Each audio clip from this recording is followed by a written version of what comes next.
ये जो उपासक नाक में गुस्सा रखते हैं, कोई हमारी तरफ अगर ऐसे देख भी ले तो हम उसको गाली देने की चेष्टा या बुरा भला कहने की, या अपने पारिवारिक जनों की किसी का भी आश्रय लेकर, ये भी ध्यान रखना, उपासक जो परिवार से संबंध रखे हुए हैं, वैराग्य धारण किए हुए हैं, सबसे पहली बात है कि उनको राग त्यागना है।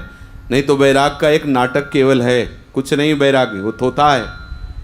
आप परिवार में रह रहे हो, वृंदावन धाम है इसलिए छूट है कि आप ठीक है वनवास कर रहे हो, वो भी वनवास कर रहे, पर राग रहित। अगर आपने कोई, आपको किसी ने जरा सा भी कुछ कहा, आप अपने पारिवारिक जनों का बल या रिश्तेदारों का या किसी का बल लेकर आप उसको त्रास देना चाहें तो आप उपासक नहीं हैं, नहीं है। हमारा बल केवल लाडली जो हैं, प्रियालाल हैं, और वो सबका मंगल करें, सबको आनंद प्रदान करें। यदि कोई हमें पीड़ा पहुंचाता है तो देखो हमारे आचार्य कैसे हैं, कह रहे करत जे अनसहन निंदक तीनों पे अनुग्रह। कहीं भी किसी भी भक्त के चरित्र को आप पढ़ करके देख लीजिए, ये सहनशीलता आना ही चाहिए। माना कि बुरा लगता है तो अंदर सह जाओ, और भी बुरा लगे तो श्री जी से कह दो, लेकिन किसी बाहरी बल का प्रयोग नहीं होना चाहिए।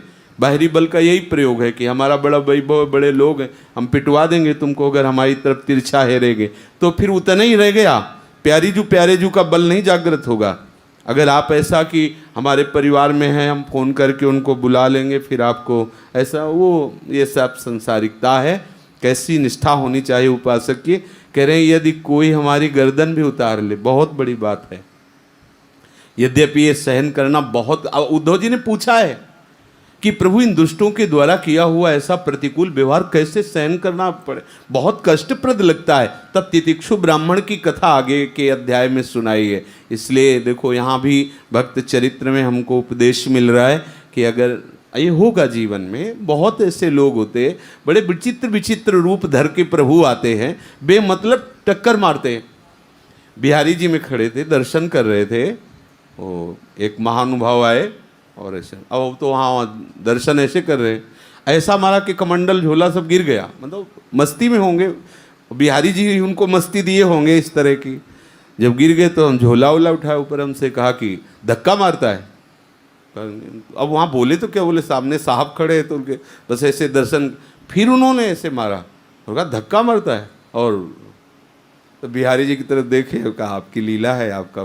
तो ये व्यवहार अपने सामने वो करवा रहे हैं, किसी का कितना रंग आया है तुम्हारे ऊपर, वो अपने सामने कितना रंग आया है, उन्हीं की तरफ देखो, उसकी तरफ मत देख ला, वो जो कर रहा कर ले तो चुपचाप ले कर शांति से। अब जैसे कोई कह सकता है हमारी जेब से मोबाइल पर्स ले लिया, ये कर लिया, वो कर लिया।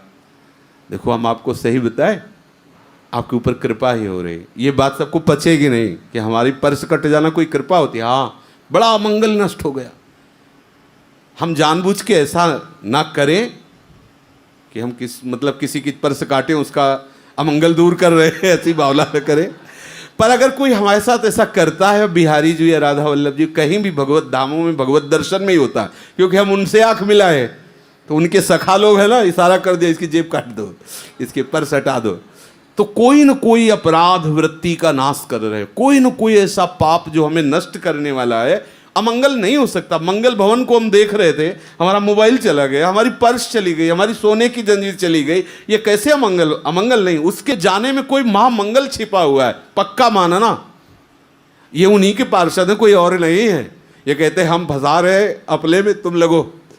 अब वो बेचारा देख रहा, बड़ी मुश्किल से तो दर्शन मिले, बिहारी जी वो धीरे से निकाल लिए, जे काट लिए।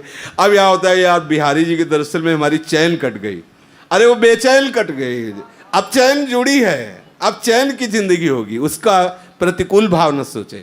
तो भक्त के साथ यदि कभी कोई ऐसा गाली देना, मारना, पीटना, ऐसा कोई व्यवहार कर रहा है तो सहो, नहीं सह सकते तो प्रभु से जाके प्रार्थना करो, प्रभु सहन नहीं हो रहा, वो ऐसा बोला है, ऐसा कहा है, तो वो आपको सामर्थ्य दे देंगे। लेकिन ऐसा कोई व्यवहार नहीं बनता कि उसने डंडा मारा तो हम भी डंडा मारे, लड़े झगड़े, ऐसा नहीं। ये सहन करना साधु की साधुता है।